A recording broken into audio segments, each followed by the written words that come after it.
The day my own parents threw me out into the street was the day my real life began.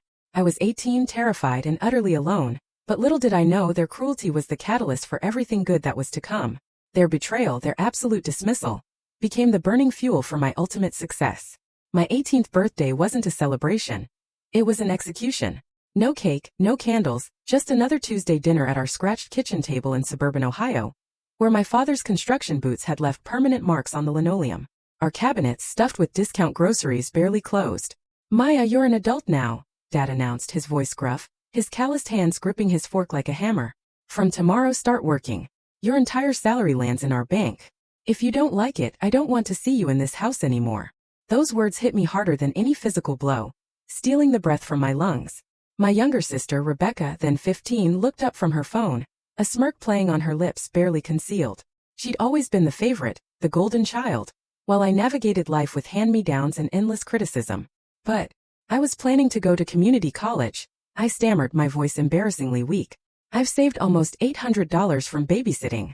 Mom's laugh was a harsh, cynical sound that echoed off our cheap laminate countertops. "Look at you. Barely graduated high school with B's and C's. You think you're special? Your father and I work real jobs. It's time you learned what life actually costs." Uncle Derek, Dad's older brother, nodded from his usual spot at the table. He'd been living in our basement rent-free for months, contributing nothing but unsolicited opinions. "Girl needs to understand how the world works. Can't coddle kids forever." That night I lay in the bedroom I shared with Rebecca, staring at the water stains on the ceiling. Her side was adorned with new posters, a laptop our parents bought her, clothes with tags still on. My side held a twin bed with sheets I'd owned since middle school, a dresser missing 2 handles. "You really thought they'd let you waste money on school?" Rebecca whispered, her voice dripping with fake sympathy. "Mom and Dad need help with bills. You're so selfish, always thinking about yourself." The true meaning behind her words was clear. You're getting what you deserve.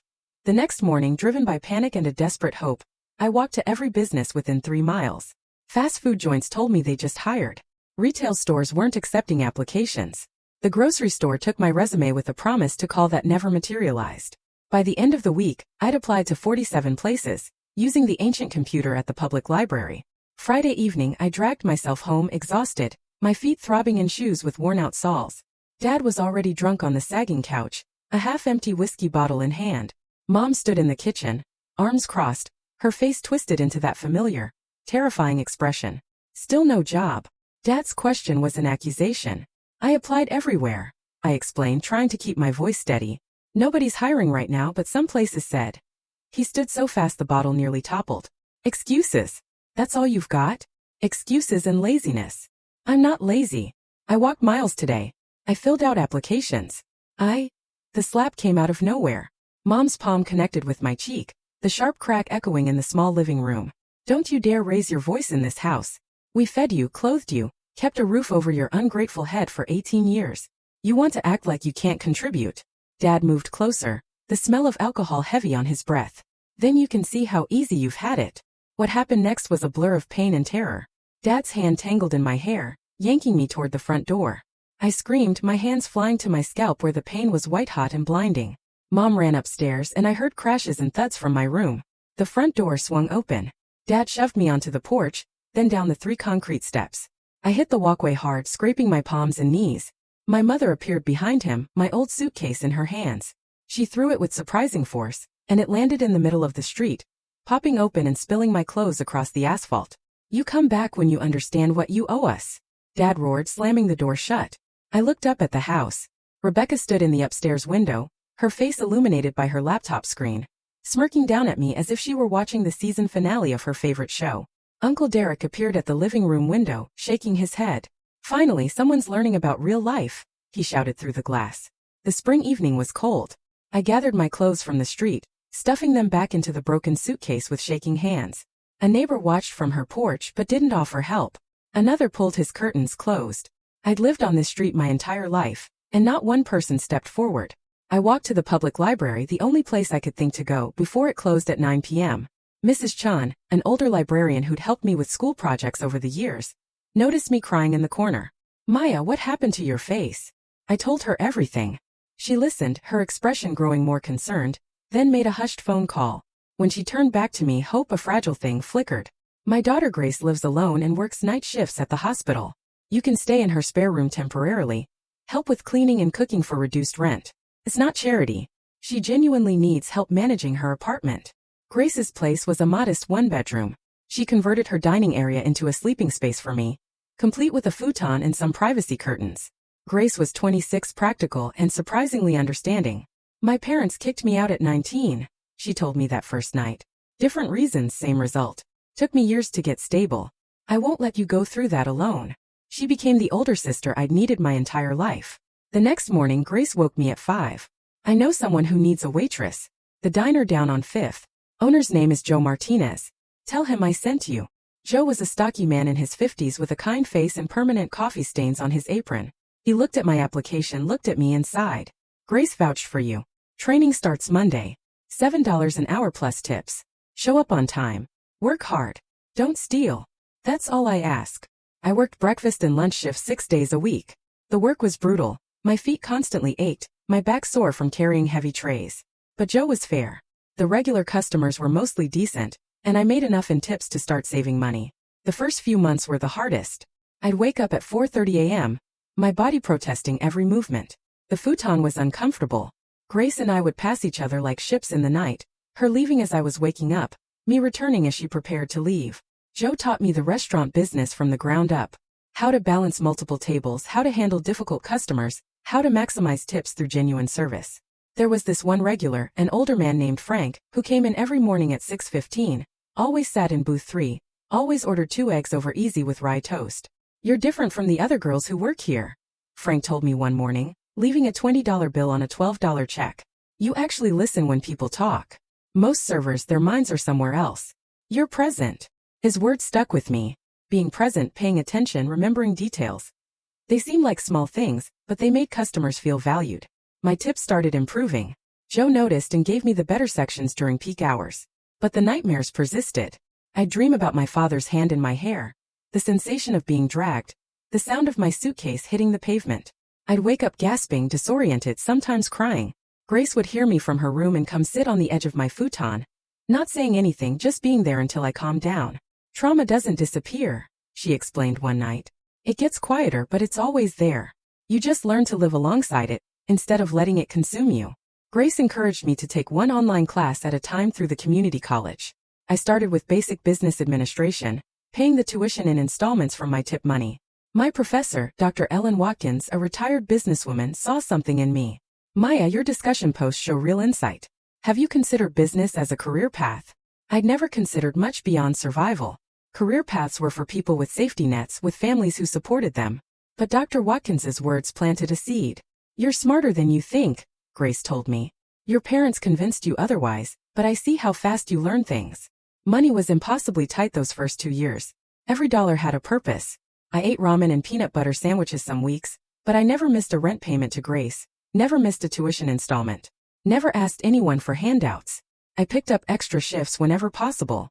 Joe's cousin owned a catering company and sometimes needed servers for weekend events.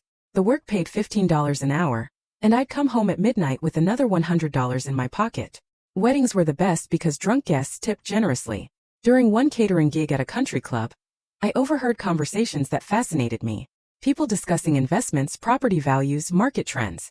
They talked about money differently than anyone I'd known growing up. For my parents, money was something that disappeared, something that caused fights and stress. For these people, money was a tool, something that could work for you if you understood how to use it. I started reading everything I could find about personal finance and investing. The library became my second home. By the way, if you're still with me, finding strength in this journey, make sure to hit that subscribe button. You won't want to miss the unbelievable twists still to come. Grace noticed the stack of books on my futon. Getting ambitious? She teased. Just trying to understand how people build wealth, I admitted. Nobody ever taught me this stuff. Nobody teaches anybody this stuff unless you're born into it, Grace said. That's how they keep the system working. Keep people ignorant about money and they stay poor. Her words resonated deeply. My parents had kept me ignorant about everything, convinced me I was stupid and worthless. But I was learning that ignorance wasn't permanent. Knowledge was accessible to anyone willing to work for it. One of our regular customers at the diner was a woman named Patricia Hoffman. She wore business suits and carried a leather briefcase, clearly successful.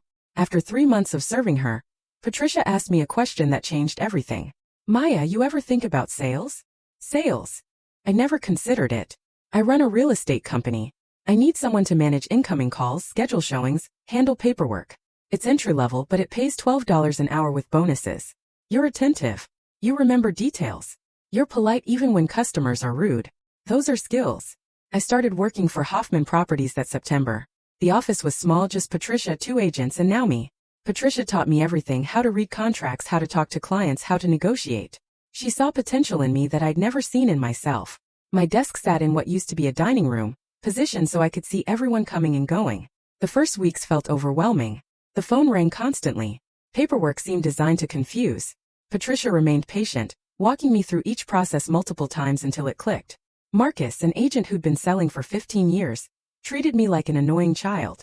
Jennifer, younger and friendlier, would slip me advice when Patricia wasn't around. Marcus is territorial, Jennifer whispered one afternoon.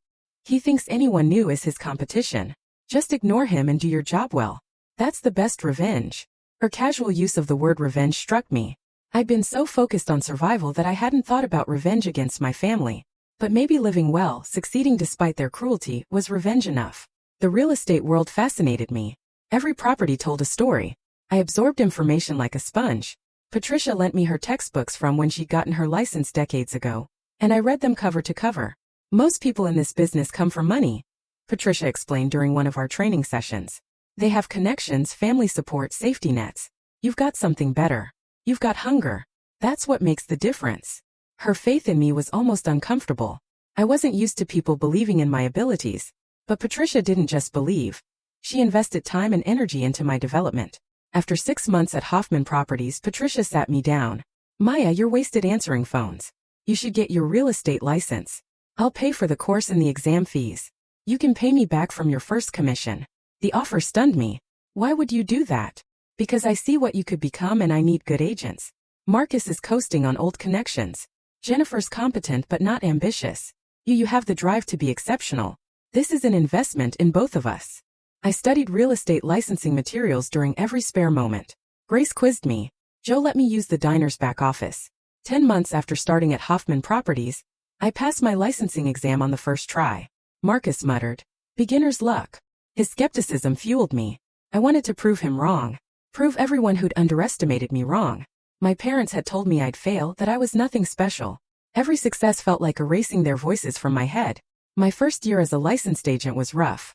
I made only 3 sales, barely earning enough commission to survive. But Patricia pushed me to focus on first-time buyers, people like me who had been told they'd never amount to anything. I understood their fears, their doubts, their dreams. I spoke their language. My first client, Carmen, a single mother, had been saving for years. Every lender had told her she didn't qualify. I spent weeks researching first-time buyer programs, finding grants other agents never bothered with. When we finally closed on her small 2-bedroom house, Carmen cried in my arms. "You didn't give up on me," she sobbed. "Everyone else gave up." That's when I understood my advantage. Agents like Marcus chase big commissions, luxury properties, wealthy clients. But there was an entire market of people desperate to own homes.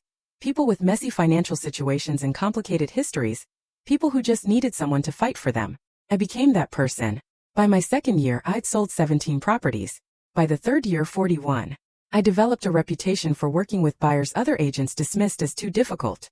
These clients remembered how I treated them, and they referred everyone they knew. The 17 sales in year 2 changed everything financially. My commissions totaled almost $68,000. More money than I'd ever imagined earning. I moved out of Grace's apartment into my own studio. Nothing fancy but mine. I bought my first car. A used Honda Civic that ran perfectly. I paid Grace back for 2 years of reduced rent, even though she insisted I didn't need to. "You helped me when I had nothing," I told her, handing her a check. "Let me do this." Grace took the money, but immediately spent it on furniture for my new studio. "You need a real bed, not another futon," she insisted, showing up with a delivery truck full of a queen mattress, a dresser, and a small dining table. Year 3 brought not just more sales but bigger ones. I'd learned enough about the market to guide clients toward properties with appreciation potential. My confidence grew. Marcus stopped making snide comments after I outsold him 2 quarters in a row. Jennifer left to join a bigger firm, and Patricia hired 2 new agents, both of whom looked to me for training and advice. Being the person others asked for help felt surreal. Just a few years earlier, I'd been sleeping on a futon, convinced I was worthless. Now I was mentoring other agents, sharing knowledge, helping them avoid mistakes I'd made. Grace finished her nursing degree and got a job at a better hospital. We moved into a larger apartment together. A real 2-bedroom place with a dishwasher and a washing machine in the unit. Felt like a palace. This is what normal people do, Grace said, standing back to admire our work. They build homes together, make spaces comfortable, live actual lives instead of just surviving. She was right. For the first few years after being kicked out, I'd been in pure survival mode. But now I had space to actually live. Grace started dating James, a kind, funny physical therapist. Watching their relationship showed me what healthy love looked like. No screaming, no manipulation, no power games. You're going to own your own place before you're 25, Grace predicted. She was almost right. I bought my first property at 24. A small condo that needed work. I lived in it for 6 months while renovating during weekends, then sold it for a $30,000 profit. I used that money to buy a foreclosed house, fixed it up and flipped it for $60,000. Then another, then another. The physical labor was exhausting but satisfying in ways desk work never was. Each improvement was visible, tangible proof of progress. This was how wealth was built, I realized. Not through one big score but through repeated smart decisions, hard work and calculated risks. Patricia offered me a partnership in the company when I turned 25. You've brought in more business than both my other agents combined. This should be part yours. The offer stunned me. She slid a folder across her desk. Inside was a partnership proposal. 30% of the company now, with an option to purchase another 20% within 5 years. Eventually, you'd buy me out completely and I'd retire. Maya, you've earned this. I'm not giving you charity. I'm making a smart business decision. I invested everything I had. We expanded, hired 4 more agents, opened a second office. The business exploded. Within 6 months of becoming a partner, we'd opened the second office. I was 26 years old, managing 8 agents across 2 offices, and I just earned $320,000 in annual income between commissions and my partnership share. Mrs. Chun invited me to speak at the library about financial literacy. 40 people attended, most of them young adults who looked as lost as I'd felt at 18. How did you stay motivated when everything seemed impossible? A young woman asked. I realized that staying where I was hurt worse than trying and failing. I answered honestly. My fear of ending up like my parents became stronger than my fear of failure. By the time I turned 26, I'd saved enough to buy land on the outskirts of town where new development was planned. I built a house there. Nothing insanely extravagant but beautiful, modern and mine. 4 bedrooms, 3 bathrooms, an open kitchen with an island. A home office with built-in shelves. The kind of place I dreamed about while sharing a bedroom with Rebecca and staring at those water-stained ceilings. This house was being built for me, designed to my specifications, funded by money I'd earned through my own work. Nobody could take this away from me. The house cost $480,000 to build, but comparable homes in the area sold for $650,000 to $700,000. I'd essentially gained $200,000 in equity immediately. I'd driven past my parents' house exactly once in 8 years. It looked the same, deteriorating. Dad's truck in the driveway, Mom's sedan with the dented bumper parked on the street. I felt nothing looking at it. No anger, no sadness, just indifference. Grace threw me a housewarming party. Patricia came, Joe from the diner, Mrs. Chun the librarian, and about 20 other people who'd supported me over the years. We ate catered food, drank wine, and celebrated how far I'd come. These were my real family. 2 weeks after I moved in, on a Saturday afternoon, my doorbell rang.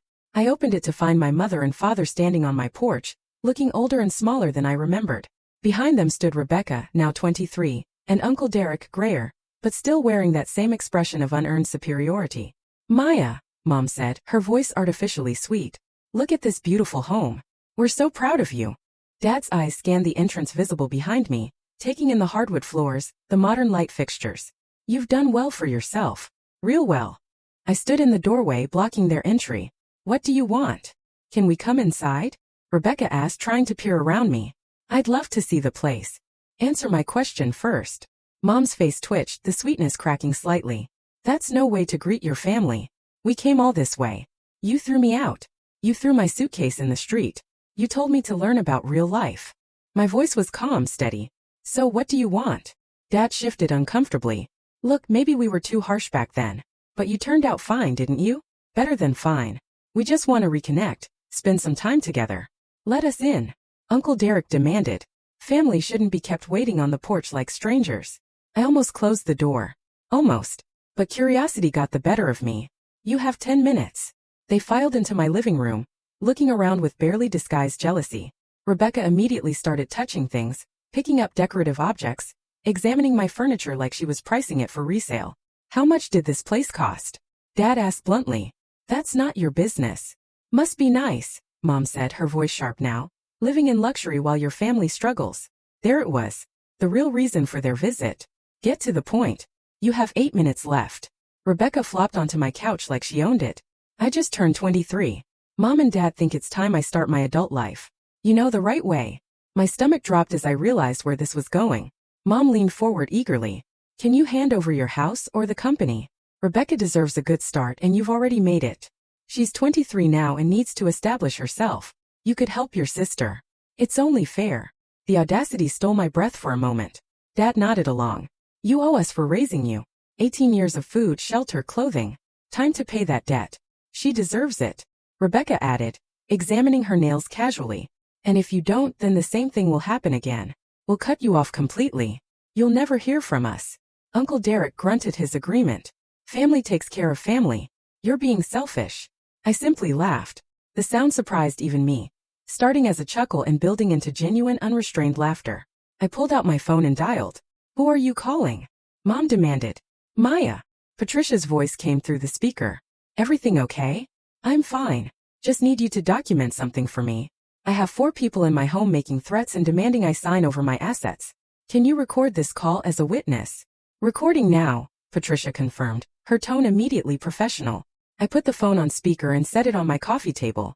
Please repeat what you just told me about taking my house or company. Mom's face went pale. Dad stood up, his hands clenched. You're recording us. Your own parents. You just threatened me. Said the same thing will happen again if I don't give my sister my house or my business. That's extortion. Patricia, did you hear that clearly? Crystal clear, Maya. I'm documenting everything. Rebecca jumped off the couch. This is insane. We're family. You stopped being my family the moment you threw me out and smiled while you did it. You're trespassing in my home, making threats and demanding things that don't belong to you. 8 years, and the only reason you're here is greed. Uncle Derek moved toward me aggressively. You ungrateful little.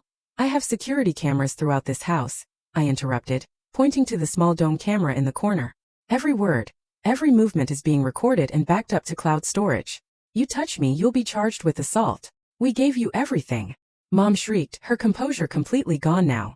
You gave me nothing but trauma and debt. I built this life from zero, sleeping on a futon in someone's dining room, working double shifts, studying until 3 in the morning. You didn't contribute a single dollar, a single word of encouragement, a single moment of support. Dad tried a different approach. Maya, honey, we made mistakes. We were under a lot of financial pressure back then. Don't you dare try to rewrite history now. You weren't under pressure. You were cruel. You enjoyed having power over someone weaker than you. The second I couldn't be controlled, you discarded me. Your sister needs help, Mom pleaded, tears appearing on command. You really want her to struggle like you did? Rebecca is an adult. She can make her own choices, work her own jobs, build her own life just like I had to. Or she can keep relying on you, watching you enable her, and end up exactly like Uncle Derek, living in someone's basement with nothing to show for her life. Uncle Derek's face turned scarlet. Watch your mouth. Get out, all of you. Now. We're not leaving until you agree to help your sister. Dad stated, crossing his arms. I picked up my phone. Patricia, I'm calling the police. Can you stay on the line? I'm here, Maya. I dialed 911 on my second phone. The operator answered promptly. I have 4 people in my home who are refusing to leave after I've asked them to multiple times. They've made threats and are now trespassing. That got them moving. Mom grabbed Rebecca's arm, pulling her toward the door. Dad followed, his face dark with rage. Uncle Derek lingered, pointing at me. You'll regret this. Family is forever. You'll need us someday. I haven't needed you for 8 years. I'll be fine for the next 60. They left, Dad slamming my door so hard a picture frame rattled on the wall. I watched through the window as they piled into their car, arguing among themselves before driving away. Maya. Patricia's voice came through my phone. You okay? Yeah, I'm good actually. I saved the recording. If they come back or cause problems, you have evidence. After hanging up, I sat in my living room in my house, surrounded by furniture I'd chosen and art I'd purchased. My hands shook slightly, the adrenaline wearing off. Grace came over an hour later, bringing wine and Thai food. I told her everything. I'm so proud of you, she said, raising her glass. You stood your ground. You didn't let them manipulate you. They really thought I'd just hand everything over like I owed them for basic parenting. They didn't even do that. Basic parenting involves love, support, encouragement. They provided shelter and food, the bare legal minimum. then acted like you should be eternally grateful. Over the next few weeks, I received texts from my mother. They started apologetic, claiming they'd approached things wrong and just wanted to help Rebecca. When I didn't respond, the messages turned hostile. I was selfish, heartless, a terrible daughter. I blocked their numbers. Rebecca found me on social media, sending long messages about how I destroyed the family, how Mom cried every day, how they were struggling financially, and it was my fault. She complained that at 23 she had nothing while I had everything. I blocked her too. Uncle Derek somehow got my work email and sent a rambling message about family obligations. I marked it as spam. 3 months after their visit, I received a letter from an attorney. My parents were suing me for financial elder abuse and withholding support. The case was ridiculous and got dismissed immediately. The judge actually scolded their lawyer for wasting the court's time. That legal threat was the last I heard from them. Occasionally, I hear through mutual acquaintances that they were telling people I'd abandoned them, that I was rich and refused to help my struggling family. I didn't bother correcting the stories. People who mattered knew the truth. Patricia and I expanded Hoffman Properties into 3 more cities. By the time I turned 28, my share of the company was worth approximately $1.8 million. My house had appreciated to a market value of $750,000. I had investments, savings, and security. Everything I built came from my own determination, my willingness to work harder than everyone else, and the kindness of people who saw my potential when my own family saw only a burden. Grace got married to a wonderful man named James. I was her maid of honor. Mrs. Chan attended the wedding, telling everyone about her Maya. Joe from the diner brought his whole staff. These were the people who had earned the title of family. Sometimes I drive past my old neighborhood less frequently now. The house looks worse each year. The siding needs replacing. The roof sags. The lawn grows wild. I heard through a former neighbor that Rebecca still lives there. Never went to college. Works part-time at a call center. Still waiting for someone to hand her the life she thinks she deserves. Uncle Derek died last year, leaving nothing but debt. I don't feel satisfaction seeing their decline. I don't feel vindication. I feel nothing. And that's exactly how it should be. They're strangers who share some DNA, nothing more. Last month, I donated $50,000 to a local charity that helps teenagers who've been kicked out by their families. The director called me personally to express gratitude. This money will change lives, she told me. I thought about 18-year-old me walking down the street with a broken suitcase. Nowhere to go, believing I was worthless because that's what I'd been told my entire life. If I could go back and tell her what was coming, tell her that the worst day of her life was actually the beginning of everything good. That 8 years later she'd own property worth over $2 million combined and have a partnership in a thriving company, I would. But maybe she needed to walk that path blind. Needed to discover her own strength without knowing the outcome. Maybe we all do. My parents wanted me to understand real life, to learn what the world costs. They were right about one thing. I learned that family isn't biology, it's chosen. I learned that the people who truly love you want to see you succeed, not watch you fail.